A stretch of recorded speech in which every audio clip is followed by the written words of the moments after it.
한국예수전도단의 설립자 오대원 목사가 올해로 8순을 맞았습니다. 한국인보다 한국을 더 사랑한 오대원 목사의 발자취와 계속해서 이어질 그의 비전을 들어봅니다. 네팔 정부가 최근 헌법을 수정하면서 기독교 등 소수 종교의 활동을 금지할 것으로 예상됩니다. 향후 선교 활동에는 어떤 영향이 있을지 잠시 후 네팔 현지 연결해 자세히 알아봅니다. 통일을 향해 한 걸음 더 가까이 가보는 시간, 통하라 한반도. 오늘은 고려대 남강구 교수와 함께 김정은 집권 이후 부쩍 늘어난 북한의 부자들에 대해 알아봅니다. 안녕하십니까? 문광원 목사입니다. 개성공단 북한 근로자의 월 최저임금이 5% 인상됐다는 소식은 아마 들으셨을 텐데요. 뭐라도 뜻을 같이 했다는 것이 답답한 남북관계에 마치 얼음 냉수처럼 시원하게 느껴집니다. 개성공단 참여 업체들은 남북 합의에 대해서 환영의 뜻을 보이고 향후 안정적인 경영을 기대한다는 논평도 냈는데요. 내일부터는 나흘간 또 평양에서 국제축구대회로 남북의 유소년 선수들이 만나서 경기를 갖게 됩니다. 정치적으로 풀기 힘든 일은 경제로 또 문화와 스포츠로 그 해결의 실마리들이 잘 찾아졌으면 좋겠습니다. C채널 매거진 굿데이, 오늘은 8월 20일 목요일입니다.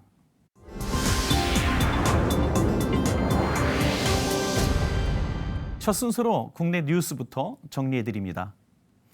지난 1961년 미국 남장로교 선교사로 파송돼 초교파 단체인 한국예수전도단을 설립한 오대원 목사가 선교사의 55주년을 맞이했습니다. 남다른 한국 사랑을 보여주고 있는 오대원 목사를 유성훈 기자가 만났습니다. 데이빗 오, 한국 이름은 오대원. 학창시절 예수님을 영접한 오대원 목사는 7년 동안 기도한 후 하나님의 음성을 듣고 25살에 한국으로 오게 됩니다. 오 목사는 때와 장소를 가리지 않고 한국어를 배워 하나님의 말씀을 막힘없이 전하는 선교사가 됐습니다. 미국을 떠나 선교사로 지내면서 수많은 시련과 고난이 있었지만 오직 주님을 의지하며 기쁨으로 한국을 섬겼습니다. 고생한 거는 기억이 안 나요. 고생이라는 것도 즐겁게 하면 되니까요. 그래서 재밌게 하니까. 저희 아무튼 첫날부터 재밌게, 즐겁게, 기쁨으로. 오대원 목사는 1970년대 작은 모임으로 시작한 기도 모임이 커지자 복음을 열방에 효과적으로 전할 수 있도록 훈련시키는 초교파 선교단체 예수전도단을 설립했습니다. 오 목사는 한국 예수전도단의 대표를 맡아 말씀과 중보기도, 찬양과 전도에 초점을 두면서 많은 사람들을 훈련시키고 변화시켰습니다. 목사님께 예수전도단은 어떤 곳인지. 예수를 전도하는 단. 그거예요. 예수보다 더 좋은 이름이 없고 전도는 할 일이고 단. 선교사로서의 모범을 보여준 오대원 목사의 헌신은 한국 예수전도단 1,500명의 간사와 선교사들에게 멘토이자 스승이며 롤모델로 기억되고 있습니다. 저한테는 모범이죠. 저뿐 아니라 우리 모든 선교사들한테는 선교사가 어떻게 살아야 되는지, 현지인과 어떻게 교감하고 그들과 함께 해야 되는지 한 번도 본인이 이렇게 해라 가르친 적 없으신데 그 모습을 보면서 아, 선교사는 저래야 되는구나 배웠던 분입니다. 8순을 맞이한 오대원 목사는 남과 북이 하나 되는 통일 한국을 소망합니다. 앞으로의 사역은 남북이 화해할 수 있도록 기도에 집중한다는 계획입니다. 북한 사람들도 우리 형제자매로 이렇게 포용해주고 한 나라가 다시 돼서 예수님의 지상명령 완수할 수 있도록 저는 오히려 한국 교회에 대해서 굉장히 긍정적으로 생각합니다. 감사하고 정말 기대를 많이 갖고 있습니다. 한국 선교를 위해 헌신한 지 55년. 오대원 목사는 25살 청년에서 이제는 80세 할아버지가 됐습니다. 하지만 한반도를 향한 그의 사랑은 여전히 현재 진행형입니다. 저는 한국 교회의 아들이에요. C채널 뉴스 유성훈입니다.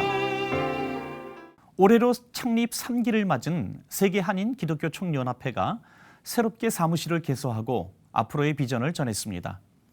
특히 750만 디아스포라와 함께 통일을 위한 기도를 계속하겠다고 밝혔습니다. 최은원 기자의 보도입니다. 최근 세계한인기독교총연합회가 사무실을 오픈했습니다. 종로구 연지동에 위치한 한국교회연합 사무실에서 격방살이를 한 지 3년 만입니다. 작지만 독립된 공간에서 새 출발하는 세기총은 특히 남북 통일을 이루는 데 가장 많은 일을 하는 일꾼이 되겠다며 각오를 밝혔습니다. 세기총 김효색 대표회장은 밖으로는 세계 한인교회와 750만 디아스포라들을 하나로 연합해 지속적인 통일 기도 운동을 펼쳐나가고 안으로는 한국교회와 함께 남북 통일을 위해 힘을 모으겠다고 전했습니다. 세기총은 전 디아스포라 섬기고 있는 교회 연합회를 통해서 각 국에서 기도 운동을 일으킬 겁니다. 국내 문제도 마찬가지입니다. 선지자적 자세로 잘못한 것은 책망하고 바로서게 하고 이 사회를 올바로 억어할 수 있도록 그런 분위기를 계속해서 집중적으로 만들어가는 데 최선을 다하리라고 생각합니다. 사무실 오픈 감사 예배에서 박익은 초대 회장은 우리가 번성하리로다라는 주제의 설교 말씀에서 세기총이 여러 갈래로 흩어진 디아스포라를 하나로 모으는 구심점 역할을 하길 당부했습니다. 전 세계에 흩어져 있는 디아스포라 한인 교회들을 위해서 열심히 기도하는 모국 교회가 되고 이로써 하나님의 선하신 뜻이 우리 한민족을 통해서 국내뿐만 아니라 전 세계에서 이루어지는 놀라운 역사를 나타내게 될 줄로 믿습니다. 지난 2013년 창립한 세기총은 미국과 일본 등 전 세계 70여 개 나라의 한인 기독교 연합단체와 선교단체 등이 모인 단체입니다. 국내에서는 한국교회연합사나 38개 교단과 11개 단체가 주도적으로 참여하고 있습니다. C채널 뉴스 최은원입니다. 그 밖의 교계 소식 이어서 전해드립니다. 지난 17일부터 열린 2015 예수전도단 간사총회가 오는 21일까지 강원도 웰리힐리파크에서 진행됩니다. 나는 알파와 오메가요, 처음과 마지막이요, 시작과 마침이라를 주제로 열린 총회에는 예수전도단 간사와 선교사 등 1000여 명이 참석했습니다. 총회 첫날에는 서로를 축복하는 순서를 비롯해 찬양과 기도의 시간이 마련됐습니다. 이와 함께 한국예수전도단 설립자인 오대원 선교사 선교사역 55주년 및 8순을 기념하는 순서가 이어졌습니다. 소식입니다. 지진으로 큰 어려움을 겪고 있는 네팔에 또 다른 기도 제목이 생겼습니다. 네팔이 새로운 헌법을 제정하면서 기독교에 대한 규제가 포함될 것으로 예상돼서 우려의 목소리가 높아지고 있는데요. 네팔 현지 연결해서 이 소식 자세히 알아보겠습니다. 차기현 선교사님 전화 연결돼 있습니다. 안녕하십니까? 예, 안녕하십니까. 차기현 선교사입니다. 네, 선교사님 반갑습니다. 방금 말씀드린 대로 네팔이 새 헌법을 만드는 과정 중에 있다고요? 예, 그렇습니다. 네팔은 2006년 내전으로 인해서 수만 명이 죽은 후에 왕정이 무너지고요. 공화제로 바뀌면서 제1여당이 공산당이 되었습니다. 그런 후에 2008년부터 헌법 제정에 대한 논의가 있었으나 많은 종족들의 이권과 또한 100개가 넘는 크고 작은 정당들의 이권 개입으로 인해서 현재까지 답보 상태에 있다가 8월 9일 네팔 행정구역을 재구성하는 것 외에 많은 부분들에 대해서 합의를 보았으나 그 가운데 종교적 규제 부분이 앞으로의 기독교 선교에 큰 걸림돌이 되리라 생각됩니다. 네네, 그렇군요. 구체적으로 어떻게 규제를 하겠다는 건가요? 먼저 신앙 규제 배경을 보게 되면 네팔은 다 아시다시피 힌두 왕국이었습니다. 네. 그러나 왕정이 무너지고 마오이스트의 집권으로 종교의 자유를 허락받게 되었고요. 그러나 이후에 네팔 정부는 급격하게 늘어나는 기독교 인구와 교회 수에 매우 당혹해하고 있는 상황인데다가 네. 주로 이단의 활동이 포함된 일부 과격한 전도 방법이 반발을 불러일으키고 있는 상황입니다. 예를 들어 안상홍 이단 쪽에서는 개종자에 대한 재정 지원 및 다단계 방식을 활용하고 있고요. 또 소수의 이른바 열심히 지나친 전도자들은 협박성 전도, 그러니까 지금 이 시간 당신이 이 기회를 놓치면 영원히 지옥에 가게 된다는 식으로 접근하여 반발을 불러일으키는 경우도 있었습니다. 네. 또한 기쁜 소식 선교에서는 집회 홍보를 위해 카트만두 온 시내에 포스터를 도배하여 정부의 노여움을 사기로 했습니다. 게다가 일부 극소수 기독교인들이 이른바 우상 모독 행위를 믿음의 표현이라고 생각하는 경우가 있는데 예를 들면 힌두 우상의 소변을 본다든가 하는 행위들이 실제로 목격되는 경우가 있었습니다. 아, 이러한 그렇군요. 여러 가지 이유들로 인해서 네팔 정부에서는 종교에 관하여 개종활동 금지 법안을 만들었습니다. 네네네. 정말 이단들까지 나와서 이렇게 사람들을 미혹해하고 또 이렇게 혼란스럽게 하는 건 매우 걱정스러운 일입니다. 그리고 또 말씀하신 것처럼 우리 또 기독교인들이 스스로 신앙의 행위도 좀 조심해야 될 것 같은 생각이 듭니다. 어쨌든 이런 배경에서 이번 새 헌법에 종교에 대한 조항들이 들어가게 된 거라고 봐야 할까요? 물론 많은 영향이 있었으리라 생각됩니다. 그래서 처음에는 정부에서도 종교의 자유를 허락한다는 헌법의 내용을 명시했으나 지금은 대부분의 정당들이 단합하여 베트남이나 중국처럼 이 개종활동을 금지하는 조항을 만든 것입니다. 네. 다시 말하자면 제가 공공장소에서 전도를 하거나 신앙 고백을 해서 이 타자가 개종을 하게 되면 형사처벌이 되는 것입니다. 그래서 네팔 교회 대표들이나 다른 종교 지도자들은 개종활동 금지를 강제적 개종활동 금지로 바꿔야 한다고 계속 의사표명을 하고 있는 중입니다. 그래서 강제적 개종활동 금지 정도로만 바뀌어져도 선교 활동에는 지장이 없다고 생각하며 모두가 그렇게 바꾸어지기를 기도하고 있는 중입니다. 네네. 네팔 정부가 현재 손을 대고 있는 지금 이 헌법은 언제 공포되는 건가요? 현재 이 8월 말에 헌법 최종안이 완성이 되고요. 공포를 하게 될 예정이 있습니다. 만약 이 종교에 대한 헌법이 수정 없이 그대로 통과된다면 네팔은 다시금 힌두 국가로 돌아가게 될지도 모릅니다. 네. 그래서 지난주 주일부터 월요일까지 전국적인 데모가 있었습니다. 헌법에 관련되어서 회교, 이슬람교, 불교, 기독교 등이 평화 시위를 진행하였고요. 그러나 헌법 수정을 통과시킨 제2당에서도 수정된 헌법 지지를 위해 캠페인을 벌이고 있습니다. 그러나 긍정적인 부분은 신문이나 미디어에서도 종교 자유의 당위성과 종교 자유를 보장하라는 내용으로 방송을 내보내고 있습니다. 네네. 왜냐하면 이것은 국제 인권에도 위배될 뿐만 아니라 만약 이 법안이 그대로 통과되게 되면 외국인 투자의 감소와 여행객 감소로 네팔 경제에도 좋지 않은 영향을 끼칠 뿐만 아니라 가파르게 성장하던 이 네팔 교회가 큰 타격을 받게 되리라 생각됩니다. 네. 또한 많은 NGO 단체 활동이 위축될 뿐만 아니라 선교사님들의 사역에도 큰 어려움과 박해가 오리라 생각됩니다. 그래서 네팔의 종교의 자유가 계속 이어질 수 있도록 기도를 부탁드립니다. 네네. 잘 들었습니다. 이제 복음이 뿌리를 내리고 있는 네팔 땅이 하나님 안에서 보호될 수 있도록 그리고 또 정치적인 혼란이 또 안정될 수 있도록 위해서 기도하겠습니다. 선교사님 오늘 소식 감사합니다. 예, 감사합니다.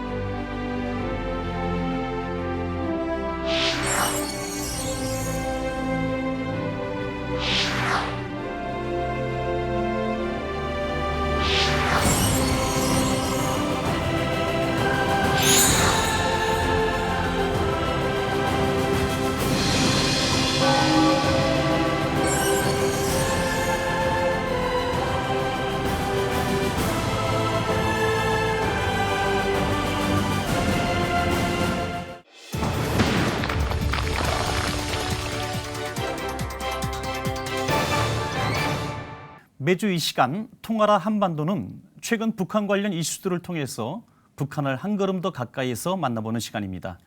도움 말씀 주시기 위해서 고려대학교 아세아문제연구소 남강규 교수님 나오셨습니다. 교수님 안녕하십니까? 네, 안녕하세요. 네, 지난번 통하라 한반도에서도 북한 경제에 대해서 다룬 바가 있습니다만은 요즘 이슈가 되고 있는 신흥 부자들이란 이름이 있어요. 북한의 신흥 부자들이란 어떤 사람들입니까? 네, 이제 북한에 이제 최근에 돈을 많이 불어서 특히 이제 현금을 많이 갖고 있는 그래서 우리가 뭐 전주, 북한에서 또 돈주 이렇게 또 부르기로 하는데요.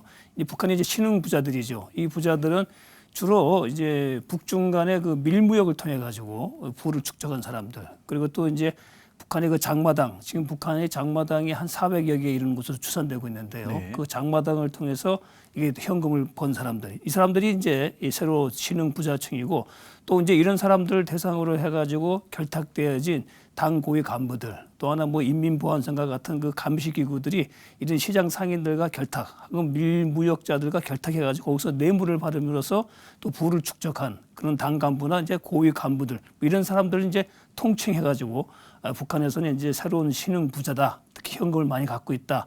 그게 현금 중에서도 이제 위안화나 달러와 같은 주로 이제 그 외화를 많이 소유하고 있습니다. 그래서 이런 사람들을 가지고 이제 북한 내에서는 이제 돈주다 이렇게 부르고 있는 것이죠. 네. 세계에서 정말 제일 가난하고 굶주리는 나라에 부자들이 있다. 참 생소한 이야기입니다.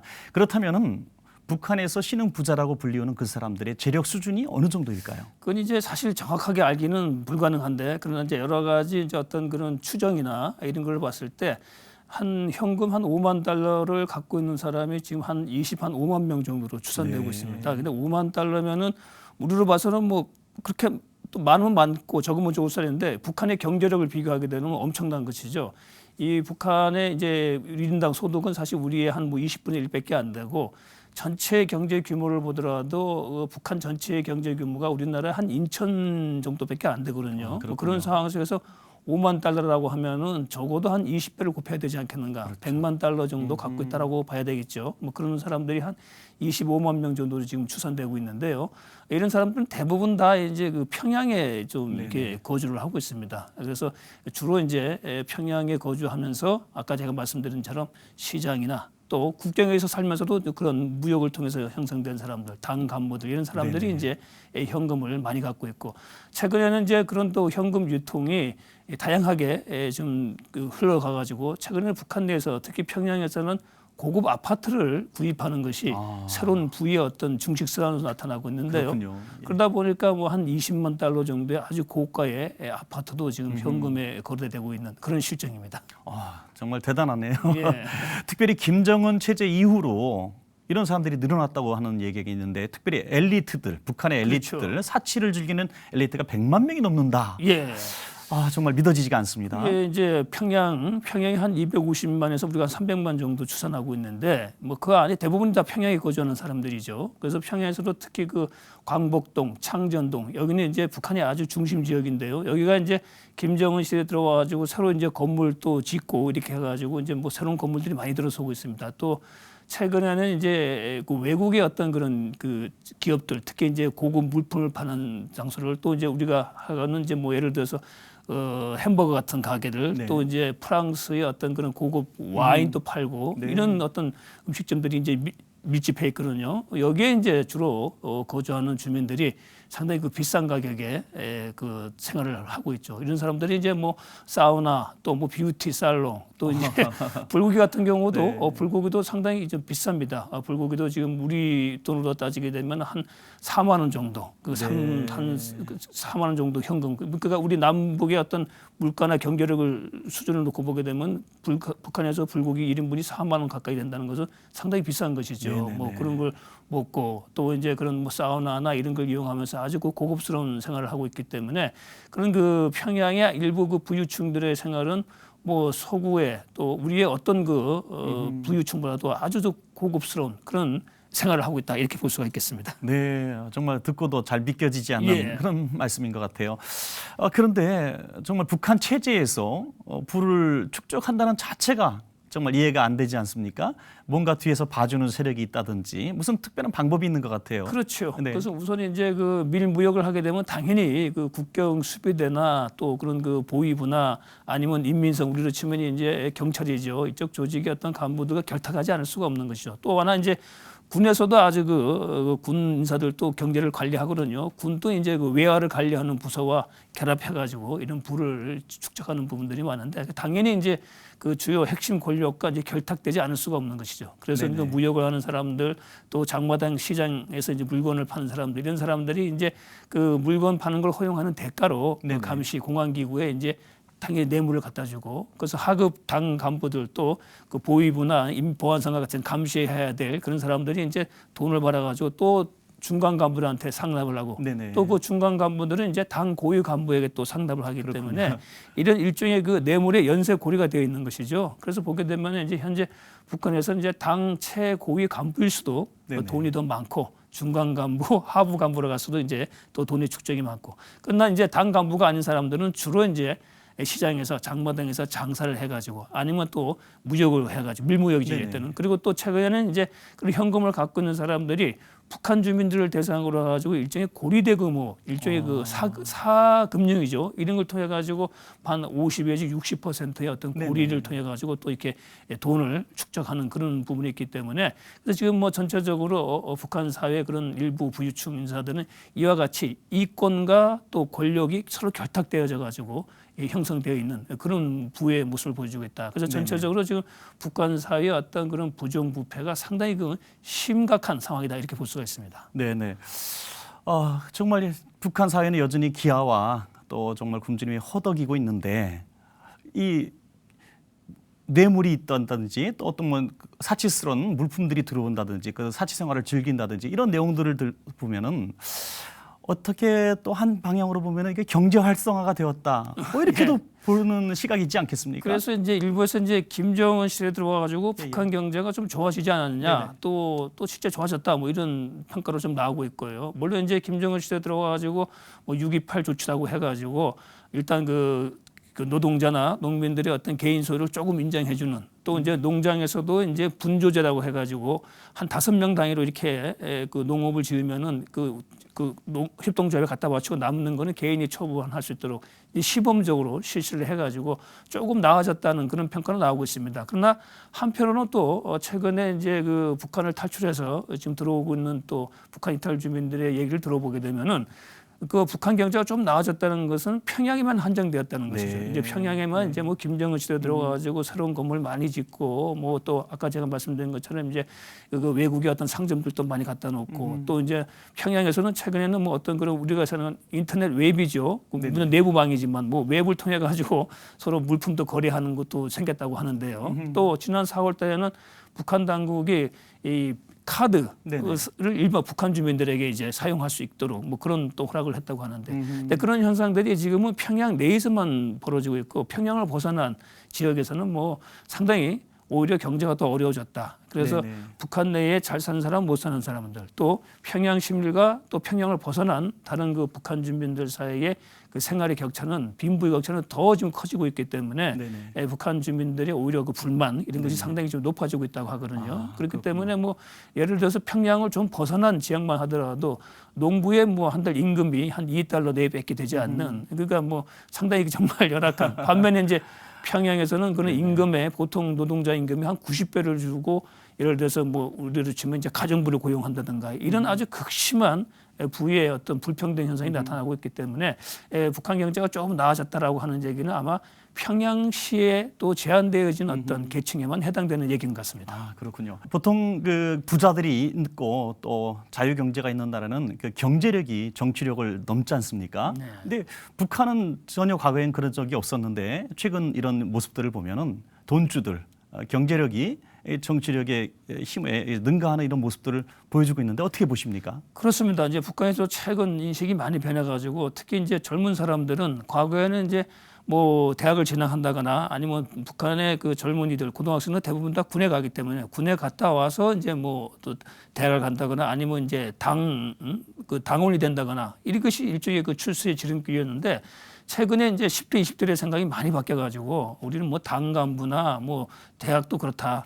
사실 그 시장에서 장마당에서 장사를 해가지고 돈을 버는 것이 더 낫다라고 하는 그런 인식들이 지금 상당히 좀 팽배해 있고요. 뭐 그러다 보니까 이제 북한의 전체적인 그 신세대들, 20대들은 이 소위 말해서 장마당 세대다 그래가지고 과거의 그 세대와는 다른 인식을 갖고 있는 거죠. 그래서 이제는 좀 돈이 우선이, 돈이 최고인 또 돈이면 무엇이든지 다 해결되어지는 그런 현상을 보이고 있기 때문에 그래서 이제 한편으로는 그 돈을 갖고 있는 사람이 어떤 정치 권력이 지금 증가되고 있는 그런 모습을 보여주고 있는데 그럼에도 불구하고 이런 현상을 김정은이 아직은 크게 이게 그 뭡니까 막는다거나 어느 정도 허용하는 거를 봐가지고는 막지를 않고 어느 정도 좀 이렇게 통제 가능하다라고 생각하는 부분도 있는 것 같기도 하고 또 하나 북한의 어떤 국가가 주민들에게 해줄 수 있는 부분이 없기 때문에 한편으로는 그 시장에서 형성되어진 그 경제력을 국가가 좀 이렇게 이용하려고 하는 한편으로는 그런 그 시장에서 형성되어진 부를 국가가 좀 끌어들여 가지고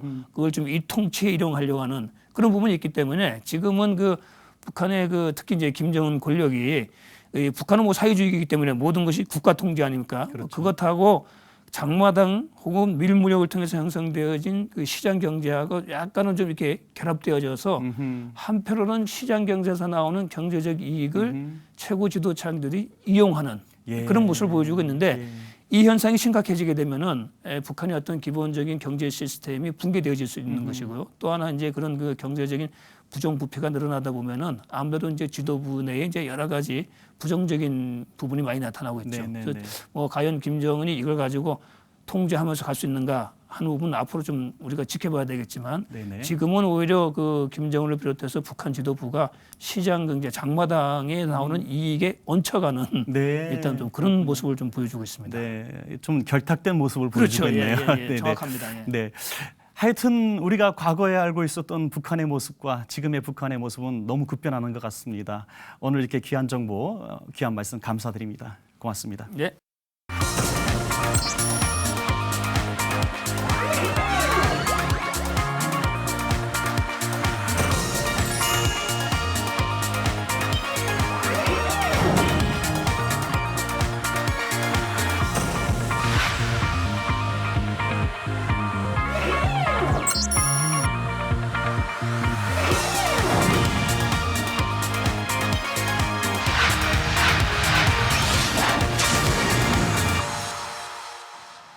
C채널 매거진 굿데이는 시청자 여러분과 함께하는 방송입니다.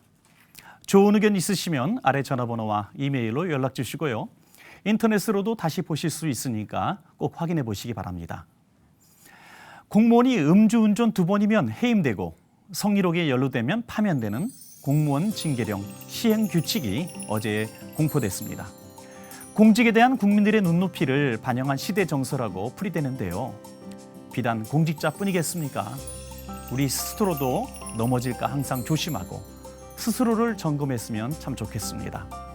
오늘 순서는 여기까지고요. 저는 다음 시간에 인사드리겠습니다. 시청해 주신 여러분 고맙습니다.